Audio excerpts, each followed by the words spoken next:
Subscribe कीजिए ज्ञान classes bye ज्ञान सर चैनल को, साथ में बेल आइकन दबाइए सबसे पहले नोटिफिकेशन पाने के लिए। नमस्कार दोस्तों, स्वागत है ज्ञान क्लासेस बाय ज्ञान सर में। आज के इस वीडियो में हम बीटीसी फर्स्ट सेमेस्टर शिक्षण अधिगम के सिद्धांत के 2016 से 2024 तक के सभी प्रीवियस ईयर के बहुविकल्पी प्रश्नों को हल करेंगे। ये प्रश्न आपकी तैयारी के लिए बेहद महत्वपूर्ण साबित होंगे, तो अंत तक जुड़े रहिए। आइए स्टार्ट करते हैं।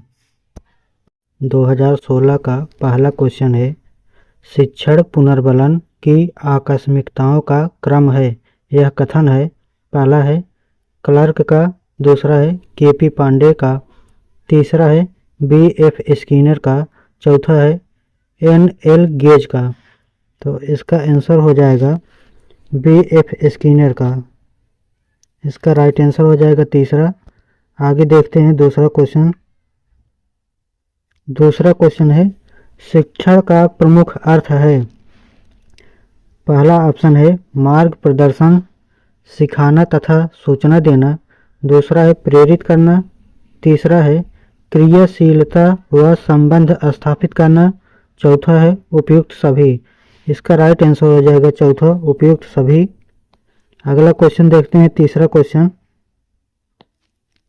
तीसरा क्वेश्चन है, पूर्ण से अंश की ओर शिक्षण सूत्र आधारित है।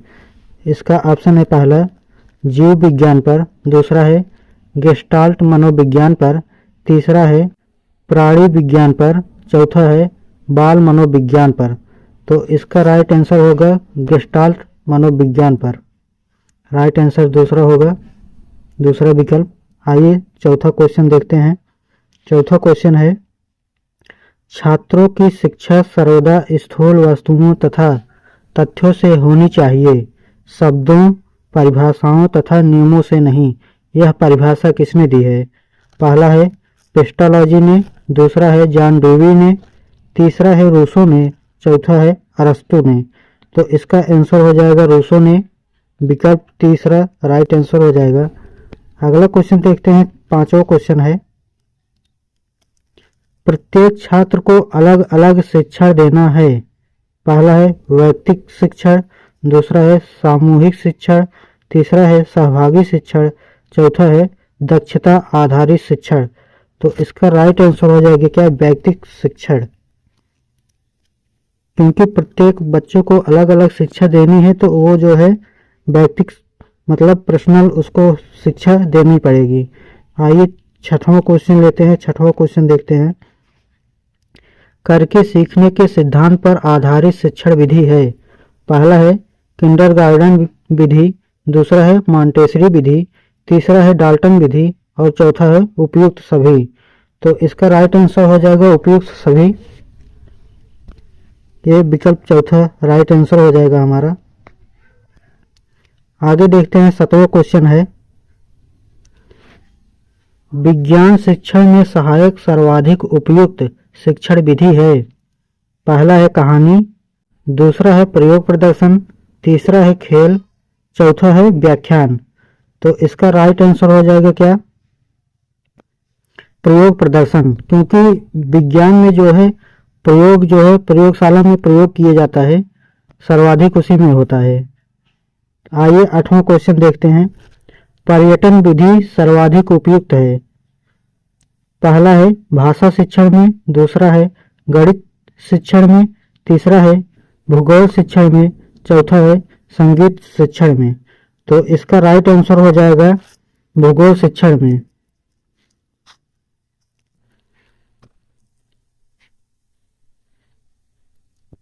अगला क्वेश्चन देखते हैं। नौवां क्वेश्चन है, बाल केंद्रित शिक्षण में शिक्षण का केंद्र बिंदु होता है। पहला है बालक, दूसरा है शिक्षक, तीसरा है पाठ्यक्रम, चौथा है पाठ्यवस्तु। तो बाल केंद्रित शिक्षण में बालक जो है मुख्य केंद्र बिंदु होता है, तो हमारा राइट आंसर पहला हो जाएगा। आइए 10वां क्वेश्चन देखते हैं।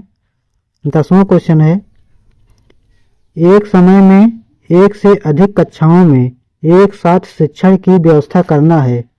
पहला है बहुस्तरीय शिक्षण, दूसरा है बहुकक्षा शिक्षण, तीसरा है दक्षता आधारित शिक्षण, चौथा है सहभागी शिक्षण।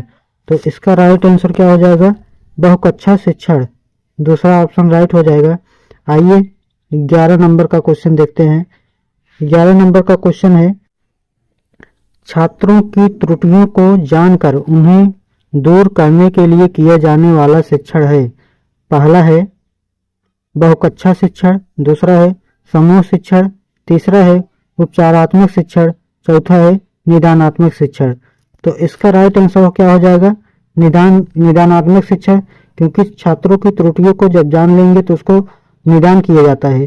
तो हमारा राइट विकल्प राइट हो जाएगा, चौथा विकल्प। आइए अगला देखते हैं 12 नंबर क्वेश्चन।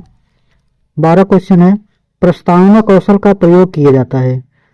पहला है छात्रों की प्रशंसा करने के लिए, दूसरा है विषय वस्तु स्पष्ट करने के लिए, तीसरा है छात्रों को अस्थायी ज्ञान देने के लिए, और चौथा विकल्प है छात्रों का पूर्व ज्ञान जानने के लिए।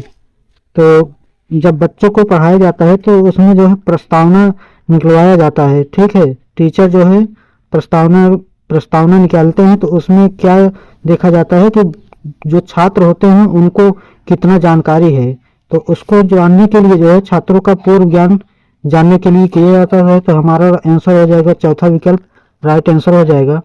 आगे देखते हैं क्वेश्चन नंबर 13। अपेक्षित अधिगम स्तर का निर्धारण करने वाली समिति थी। क्वेश्चन नंबर 13 है, अपेक्षित अधिगम स्तर का निर्धारण करने वाली समिति थी। पहला है दबे समिति, दूसरा है कोठारी समिति, तीसरा है संपूर्णानंद समिति, चौथा है उपयुक्त में से कोई नहीं। तो हमारा ये राइट आंसर हो जाएगा दूसरा कोठारी समिति। आगे देखते हैं तीसरा नंबर, आगे देखते हैं 14। क्वेश्चन नंबर 13 है, अपेक्षित अधिगम स्तर का निर्धारण करने वाली समिति थी। पहला है दबे समिति, दूसरा है कोठारी समिति, तीसरा है संपूर्णानंद समिति, चौथा है उपयुक्त में से कोई नहीं।